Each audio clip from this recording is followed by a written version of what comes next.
So,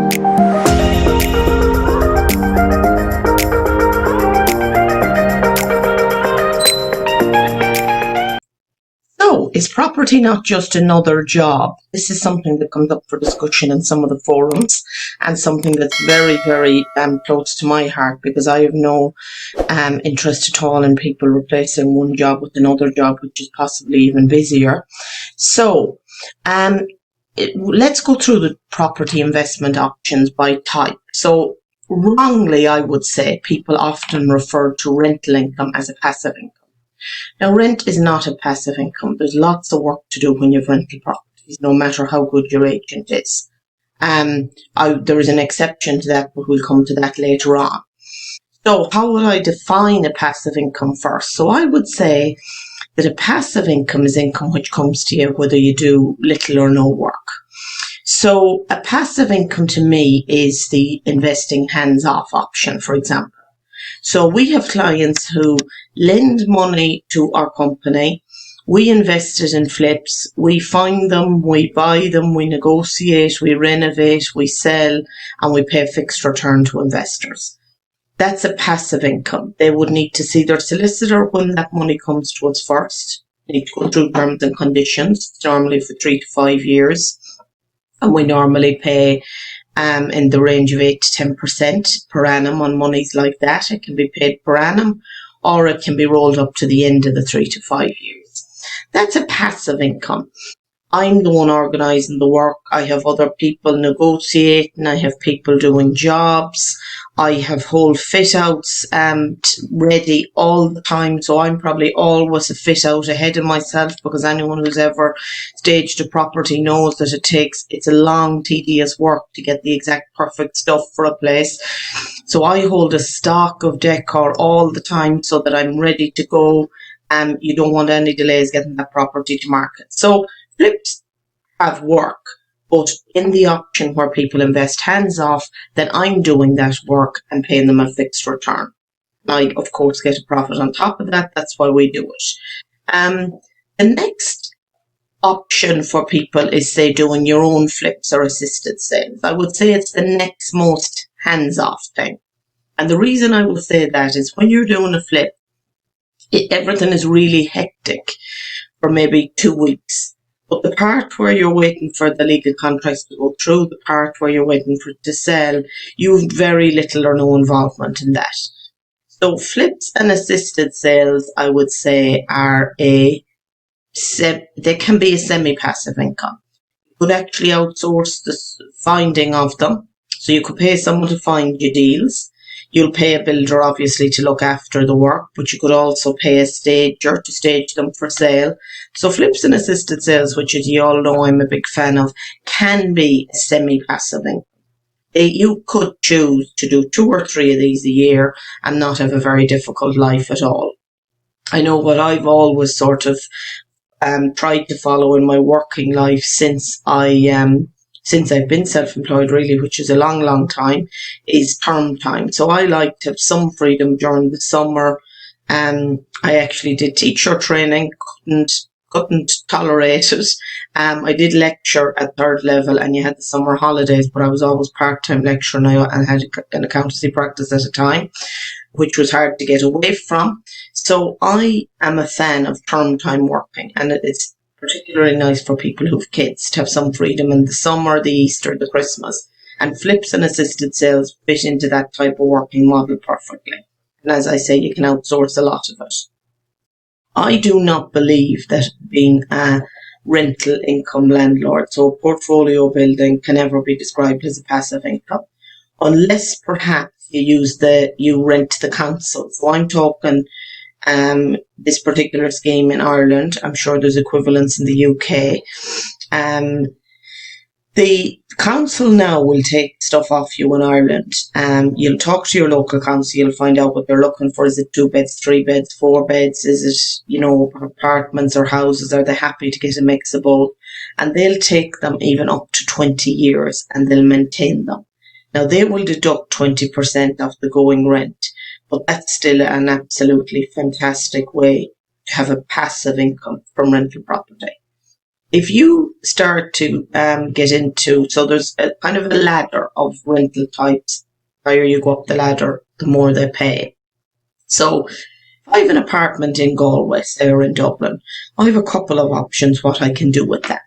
So the traditional way was what we call a single let. Now, a lot of people who aren't in property would be only aware of a single let. That's all they think about when they think of rental. Single let, you're into one family, one group of friends. It's one lease. It's governed by the RTB, and there are rules and regulations that apply to that now. And Galway is a rent pressure zone, so that would be governed by rent pressure rules. So that's a single let.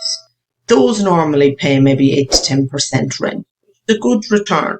But think back now, there would be absolutely no point in somebody who actually was investing in cash in doing that, in my mind, because they could invest the money completely hands off, get 8 to 10%, and they're not running any risk of the property devaluing. We do have to consider the fact that prices will probably go down in a year's time. There's enormous economic damage being done by the pandemic and all the financial implications of that. Now, I don't believe it'll be anything like the last time for a number of reasons, and I'll actually do a separate live on that because I'm an insolvency practitioner.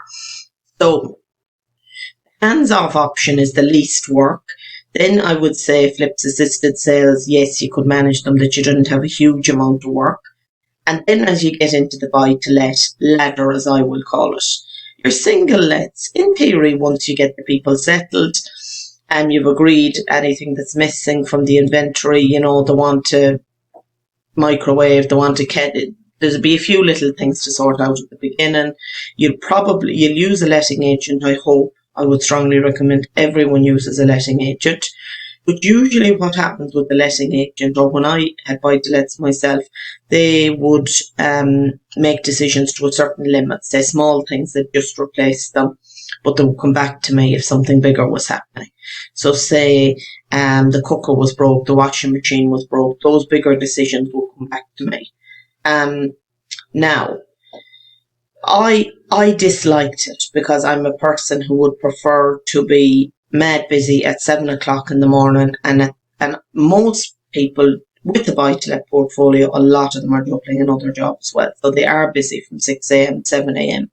And for some reason, the tenants, I would only ever seem to get queries in the evening. I suppose it was when the tenants came home from work themselves, they would contact the agent. Now, I know things have moved on a lot from that. There's apps where they can leave messages for you without ringing you directly, etc. But there is some work to single lets. They pay around 8 to 10%.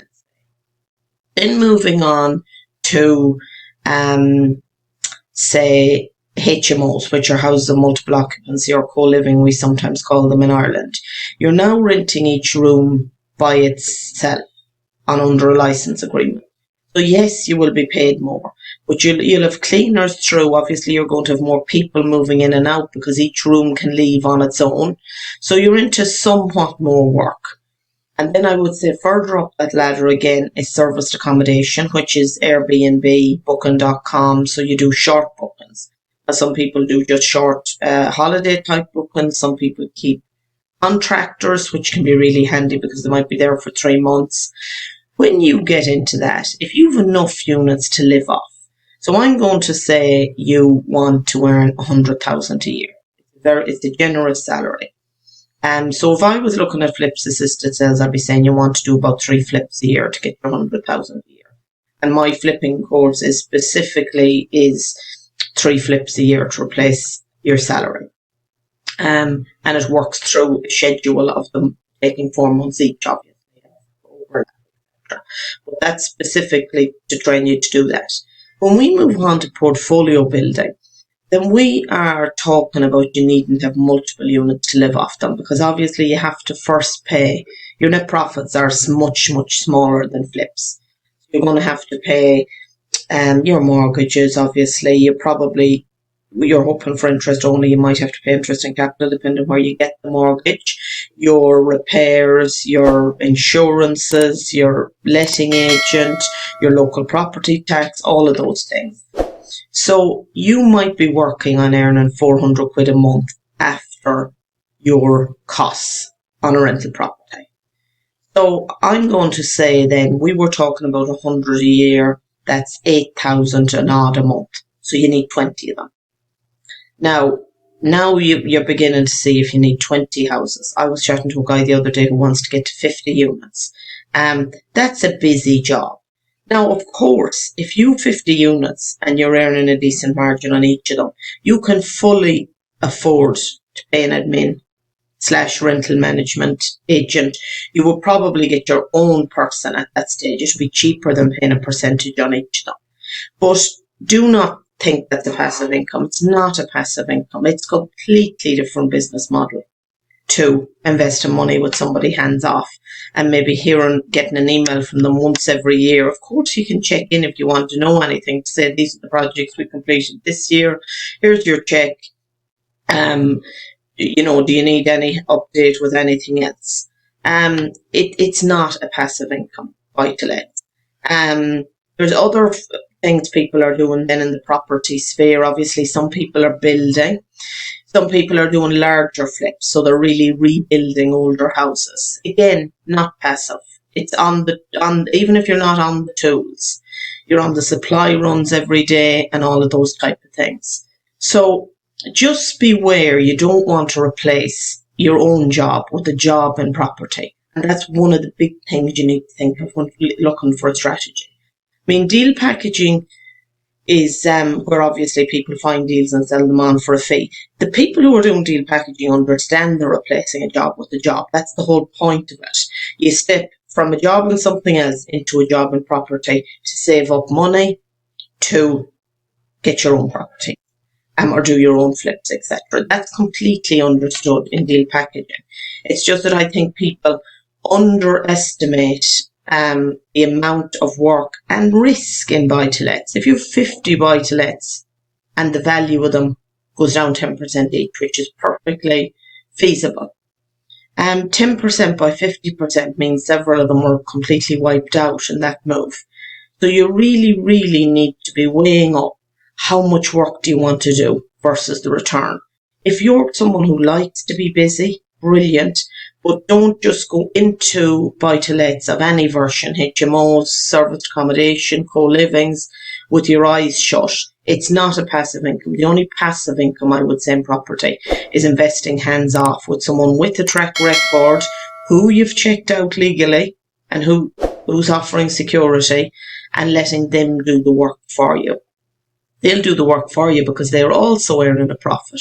You're bringing the money, they're bringing the knowledge and the deals and all the know-how, and that's a fair combination in my mind.